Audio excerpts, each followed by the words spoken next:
नमस्कार दोस्तों, हम आए दिन सुनते हैं कि भारत में अल्पसंख्यक सुरक्षित नहीं है, माइनॉरिटीज प्रोटेक्टेड नहीं है, ये फल फूल नहीं रहे हैं, इनका विकास नहीं हो रहा है, इनका डेवलपमेंट नहीं हो रहा है, ये लोग आगे नहीं बढ़ रहे हैं। लेकिन हो इसका उल्टा रहा है। भारत में माइनॉरिटीज या अल्पसंख्यक बहुत ज्यादा प्रोटेक्टेड है, बहुत ज्यादा सुरक्षित है, बहुत ज्यादा इनका विकास हो रहा है, बहुत ज्यादा इनका डेवलपमेंट हो रहा है, इनकी तादाद बढ़ रही है, इनकी जनसंख्या बढ़ रही है, ये बहुत ज्यादा बड़े पैमाने पर फल फूल रहे हैं। लेकिन जो बहुसंख्यक समाज है, जो मेजोरिटी वाला समाज है, मैं बात कर रहा हूं हिंदू समाज की, हिंदू आबादी भारत में बड़े पैमाने पर धीरे धीरे नीचे गिर रही है। जो आबादी पहले हुआ करती थी, अब उसमें बहुत ज्यादा परिवर्तन देखने को मिला है। तो हिंदी आबादी का पतन हो रहा है ना। हिंदू पॉपुलेशन धीरे धीरे डिक्लाइन कर रही है। और अब तक तो आपने कहीं ना कहीं पर यह सुन भी लिया होगा कि भारत में हिंदू आबादी 7.82% डिक्लाइन कर गई है। इतना प्रतिशत शेयर इसका कम हो गया है। और जो मुस्लिम आबादी है, मुस्लिम पॉपुलेशन है, वो 43.15% इंक्रीज कर गई है, बढ़ गई है। तो हिंदू आबादी 7.82% इसका शेयर गिर गया है और मुस्लिम आबादी का शेयर 43.15% बढ़ गया है। ये मैं नहीं कह रहा, अभी एक रिसेंटली रिपोर्ट आई है और इसने बहुत बड़ा बवाल मचा रखा है। और वो रिपोर्ट किसने तैयार की है? Economic advisory council to the prime minister, हमारे जो प्रधानमंत्री होते हैं उनका एक आर्थिक सलाहकार परिषद होता है, इसने रिपोर्ट तैयार की है। और इस रिपोर्ट का नाम भी क्या है? शेयर ऑफ रिलीजियस माइनॉरिटीज, एक क्रॉस कंट्री एनालिसिस 1950 से लेकर 2015 तक का। ये जो 65 साल का डेटा है इसने तैयार किया है। आपका अगर यूपीएससी का पैराग्राफ लिखोगे तो आपसे ये पूछा जाएगा, क्योंकि ये बहुत ही हॉट टॉपिक बन चुका है।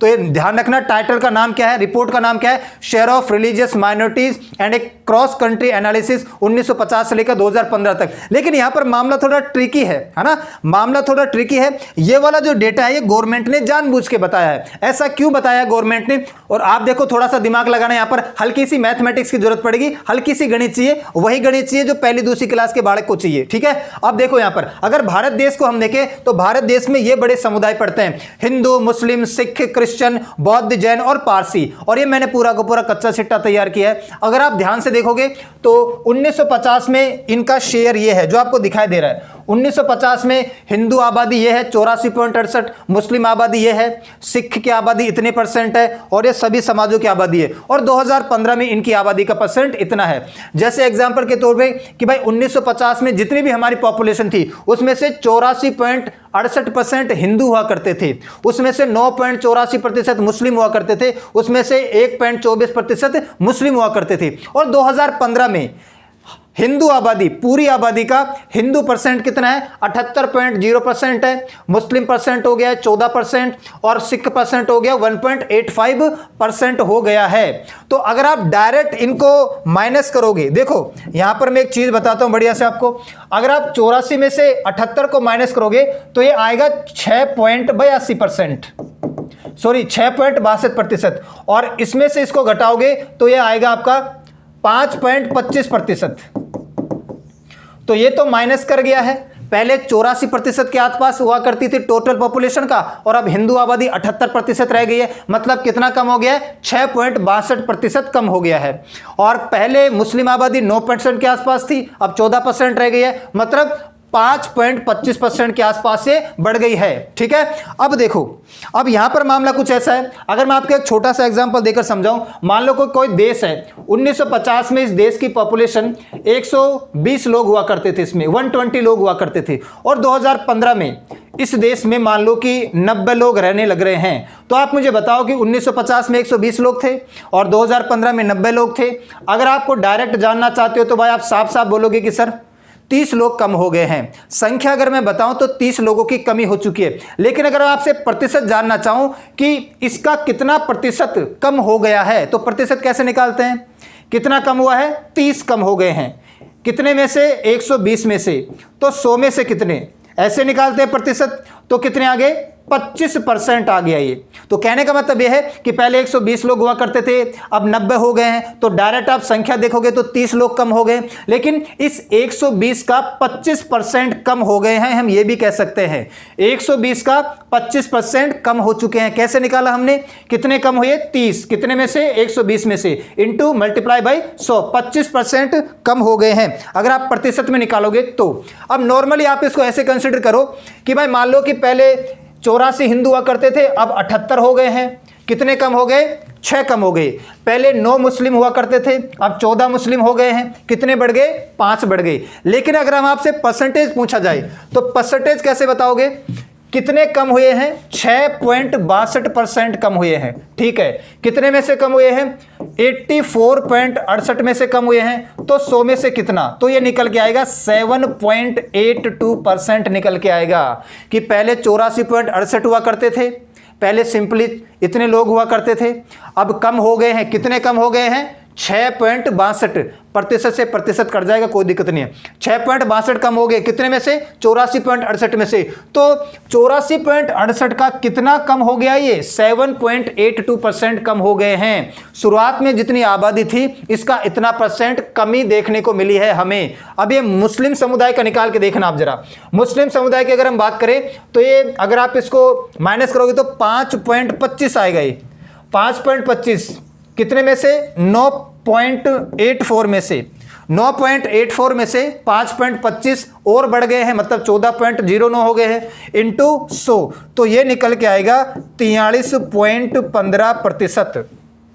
ये निकल के आएगा 43.15%। कहने का मतलब यह है कि उस टाइम पे जो मुस्लिम आबादी हुआ करती थी उसका 43.15% इंक्रीमेंट हो गया इनकी आबादी में, इनके शेयर में। देश के अंदर जितनी आबादी है उसमें इनका शेयर 43.15% बढ़ गया है। तो नॉर्मली अगर आप इन आंखों से देखोगे तो 84 में से 78.6 को घटाओगे तो 6.62 कम हो गए, मतलब पहले 84 थे, अब 78 लोग हैं, 6 लोग कम हो गए। लेकिन कितना प्रतिशत कम हो गए? इस पुरानी वाली आबादी का 7.82% कम हो गए। ठीक है, वैसे यहां पर है, पहले यहां पर 9 लोग थे, अब ये 14 हो गए हैं। कितने बढ़ गए हैं? 5 लोग बढ़ गए हैं, सिंपल। ठीक है, 5 लोग यहां पर इंक्रीज हो गए। लेकिन इस शुरुआत वाली जनसंख्या का कितना प्रतिशत इंक्रीज हो गए? 43.15% इंक्रीज हो गए। तो बजाय गवर्नमेंट ने ये डिफरेंस बताने के डायरेक्ट डिफरेंस बताने के ये वाला डिफरेंस बताया इनका, इस पॉपुलेशन के रेस्पेक्ट में कितना परसेंट बढ़ गया है, कितना परसेंट घट गया है। अब अगर और समुदाय की हम देखें तो यहां पर गवर्नमेंट थोड़ी खेल गई है। अगर हम ध्यान से देखें थोड़ा और, तो सिख समुदाय देखो इंक्रीज किया है, सिख समुदाय बढ़ा है। पहले 1.24% थे, अब 1.85% हो गए 2015 में, तो 49.15%। इस पॉपुलेशन का, इस आबादी का 49.19% बढ़ गए हैं। क्रिश्चियन भी यहां पर बढ़े हैं 5.38% के आसपास, बौद्ध भी यहां पर बढ़े हैं। बौद्ध सबसे ज्यादा इंक्रीज किया है भाई। अब देखो यहां पर आप डिफरेंस निकालोगे तो यहां पर तो डिफरेंस आएगा 0.78, सॉरी यहां पर तो डिफरेंस आएगा 0.76, इतना ही डिफरेंस आएगा भाई। पहले 0.05% हुआ करता था, कब? 1950 में बुद्ध लोगों की संख्या, और अब होगी 0.81% 2015 में। तो अगर आप डायरेक्ट देखोगे तो ये 0.76% बढ़ गई है। लेकिन अब 0.76 डिवाइडेड बाय 0.05 इंटू 100 करोगे तो ये इस आबादी का 1520% बढ़ गए हैं, इंक्रीज कर गए हैं। तो सबसे ज्यादा पॉपुलेशन बढ़ी है इनकी। इसके बाद जैनों की संख्या घटी और पारसियों की संख्या घटी है। तो देखो हिंदू समुदाय, जैन समुदाय और पारसी समुदाय, इनकी तो पॉपुलेशन में गिरावट देखने को मिली है, और बाकी ये जो 4 समुदाय हैं, मुस्लिम, सिख, क्रिश्चियन और बुद्धा, इनकी पॉपुलेशन बढ़ गई है। तो इसी वजह से ये डेटा रिलीज किया गया है और इसमें गवर्नमेंट ने ये वाला शेयर बताया है, percentage share of population with respect to the initial population, मतलब 1950 की जनसंख्या के रेस्पेक्ट में अब कितना परसेंट इंक्रीज कर गया या डिक्रीज कर गया है। समझ में आया कुछ? इसके अलावा एक और चीज मुझे आपको जो बतानी है, अच्छा इस रिपोर्ट में यह भी कहा गया कि भाई ये ग्लोबल ट्रेंड है ना, पूरे विश्व में यही देखा जाता है कि जो बहुसंख्यक समाज होता है, जो मेजॉरिटी वाला समाज होता है किसी भी देश में, उसकी पॉपुलेशन में, उनकी जनसंख्या में गिरावट देखने को मिलती है। तो हमारे देश में बहुसंख्यक समाज हिंदू समाज है, इसकी पॉपुलेशन में गिरावट देखने को मिली है। और अगर हम अपने आसपास पड़ोसी देशों को देखो पड़ोसी देशों के बारे में बताया है, सबसे ज्यादा जो मेजॉरिटी समाज है वो डिक्लाइन किया है किस देश में? म्यांमार के अंदर। म्यांमार में तो मेजॉरिटी समाज बुद्धिस्ट है, तो सबसे ज्यादा बुद्धिस्टों की संख्या घटी है, -9.84 कम हो गया है। अपने देश का तो हमें पता ही है कि 7.82 दूसरे नंबर पर है। सबसे ज्यादा मेजॉरिटी समाज में जो डिक्लाइनेशन देखने को मिला है, पतन देखने को मिला है, वो म्यांमार के बुद्धिस्ट लोग सबसे कम आबादी हुई है अपने पड़ोसी देशों में। इंडिया का हमें पता है 7.82% कम हो गया है। नेपाल में भी जो हिंदू है, नेपाल में मेजोरिटी हिंदू में है, तो हिंदुओं की आबादी भी 3.6% के आसपास कम हो गई है। मालदीव की अगर आप बात करोगे तो वहां पर मुस्लिम आबादी कुछ इतना कम हो गई है। बाकी ये जो मुस्लिम कंट्रीज है ना, इनका काम थोड़ा उल्टा चल गया भाई, है ना। जैसे लॉ ऑफ डिमांड की उल्टा डिमांड होता है ना, वैसे यहां पर कुछ उल्टा हो गया। यहां पर जो मेजोरिटी समाज है, बहुसंख्यक समाज है, उसकी पॉपुलेशन बढ़ती गई है। बाकी देशों में तो बहुसंख्यक समाज की पॉपुलेशन गिरती हुई दिखाई देगी, लेकिन यहां पर जो मेजोरिटी में है बहुसंख्यक समाज, जो कि मुस्लिम समाज है, उसकी आबादी में बड़े पैमाने पर यहां पर आबादी बढ़ती हुई दिखाई दी है। जैसे अफगानिस्तान में 0.29% बढ़ी है, पाकिस्तान में 3.75% बढ़ी है, श्रीलंका में 5.25% बढ़ी है। श्रीलंका में तो श्रीलंकन की आबादी बढ़ी है।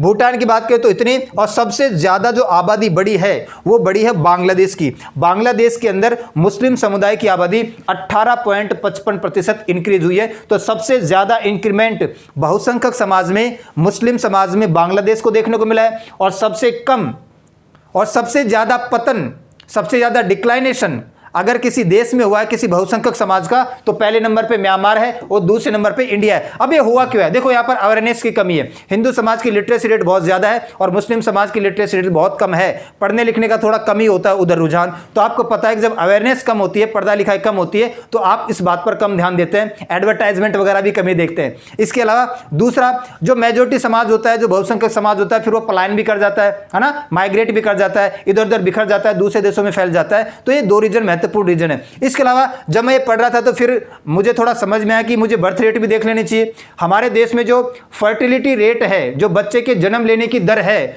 वो कैसी है? देखो, एक रिपोर्ट मुझे मिली 1992 से लेकर 2019 तक। 1992 से लेकर 2019 तक एक रिपोर्ट जारी की गई है, जिसमें जो टोटल फर्टिलिटी रेट है वो 1992 में 3.4 थी और 2019 में 2.0 है। कहने का मतलब यह है कि 1992 में भारत की एक महिला ऑन एन एवरेज 3.5 बच्चे पैदा करती थी। 3.5 बच्चे को छोड़ते हैं, एक डिजिट ले लेते हैं, 4 मान लेते हैं, है ना, बड़ी वाली डिजिट मान लेते हैं। तो 1992 में भारत की एक महिला ऑन एन एवरेज 4 बच्चे पैदा करती थी और 2019 में भारत की एक महिला ऑन एन एवरेज 2 बच्चे पैदा करती है।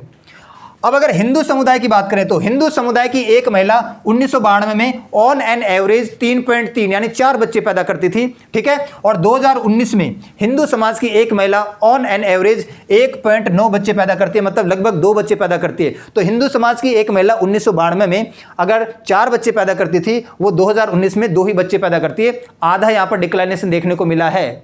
इसके अलावा मुस्लिम समाज की अगर मैं बात करूं तो मुस्लिम समाज की एक महिला 1992 में 4.4 मतलब 5 बच्चे पैदा करती थी, और इस टाइम पे 2019 में मुस्लिम समाज की एक महिला 2.4 मतलब लगभग 3 बच्चे पैदा करती है।